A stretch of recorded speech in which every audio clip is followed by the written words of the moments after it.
that EVOS Legends have brought to the table. They have burst, they have AoE damage, and it seems like really aggressive in that early game, and that's what EVOS Legends love to play in, the early game. So, without further ado, ladies and gentlemen, welcome to the land of dawn. We go, jump into the portal. RRQ Hoshi taking on EVOS Legends for game number 2 will commence shortly. Yes, Arashi, Eterna, are you ready? Will RRQ equalize? Or will EVOS Legends solidify their lead into 2-0? That is going to be the question here, as we're going to take a look at how these two compositions will fare up. It is going to be the Uranus versus the Dairoth. Now, what I understand about the Dairoth is that it is super strong because of that burst ability. It can be the counter to all these chunky heroes, but in level 1, who's stronger? I feel like still, it's if you're taking looking at the HP there, Dairoth is in lead, and as well as the wave clear. So right now, already anti-mage looking for a kill. Vin here is in trouble. Right now, he is using that flicker already wasted as well, but no first blood just yet for both of the teams. Speaking of that matchup though, the Dairoth will do a lot more damage, but Uranus can actually sustain a lot better in the lane as well. So I think it comes down to how you play it out. Mirko likes to mention that if you have the dash on the Uranus, you can actually kite away from the damage and be relatively secure. So once you're level 3 and 4, you're pretty much okay. You won't win the lane, but you won't get taken out in one fell swoop. The real matchup, though, that's kind of volatile, is this battle between the 1-1 and the Beatrix, right? Man. These are both gold laners with great reputations, and they have their own notorious signature picks. Nasty. Sanguine Claws connects on towards Rex. It is just an Angela, but it is half HP. Right here committing, dealing a lot of damage there on towards Vin as well. The Roamer needs to retreat as 20 seconds. Turtle will go up, and yeah, both? No, first stick is ahead here level-wise. Just a bit. A little bit. Honestly, on paper, I think the 1-1 would actually win in a 1v1 situation against the Beatrix, but Skylar's 1-1 is a little unpredictable. I mean, once we've saw Skylar winning it against a very impossible matchup, so this is going to be very interesting. There's a lot of emphasis onto that, but in the bottom lane, it is a 2v2 situation. 2v2 trying to distract while Baksha is taking the free turtle there, so a good zone as well as distraction as Grok in the mid side is a half HP. Clover here, helped by the hard guard, still surviving. Actually, first blood for anti-mage bot side. EVOS Legends taking the Samsung Galaxy A series for its first blood as first stick. So aggressive here, already invading and collecting the orange buff from Albert. I didn't realize the turtle has also actually been secured for the side of EVOS Legends, and Oh. that's how crazy this works, but Rex! Rex here is in a bit of a pickle. Of course, Clay will secure that kill. Krite would not be able to secure the backup. But yeah, EVOS Legends still with a rather comfortable lead here as Hayabusa is in trouble. Quad Shadow is there. Thankfully, low HP. And yeah, surviving with practically 1 HP. Man, he barely gets out of that alive. That is super insane, but EVOS Legends is leading with a 1,000 gold lead here in the early game. They are built for that as well. They have the early game advantage, I do feel, as Krite goes in for R7. R7 gets bursted down out of the land of dawn. 2v1 was just too much. Anti-mage and Krite synergy right there, folks, as Albert is just clearing the jungles, focusing on farming. And it is still EVOS Legends leading 1,500 gold lead. First stick wants to fight here top side. Skylar forces to flicker away, but Skylar is going to survive. Yes, he is. No, Rex says no.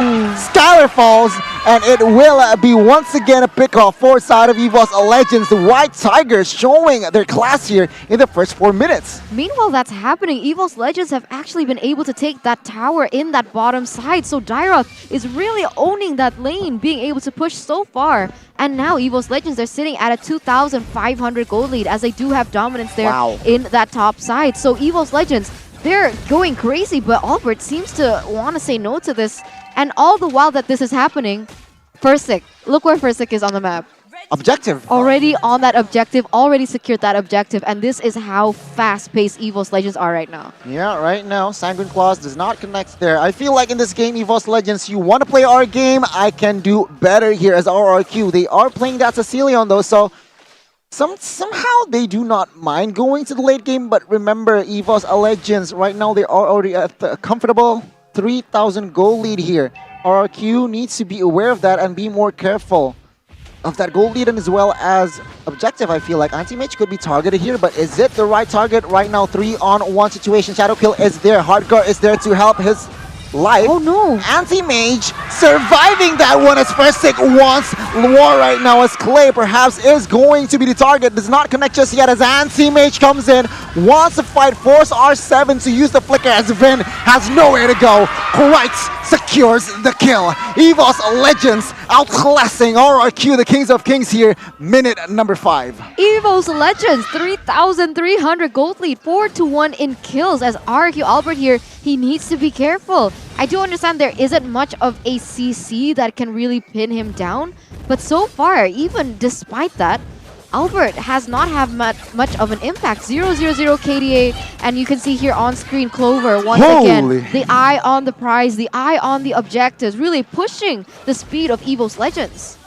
I mean, it is important for EVOS to get as much objectives as possible here because RRQ Hoshi, they have a lot more durability once they get a bit more items.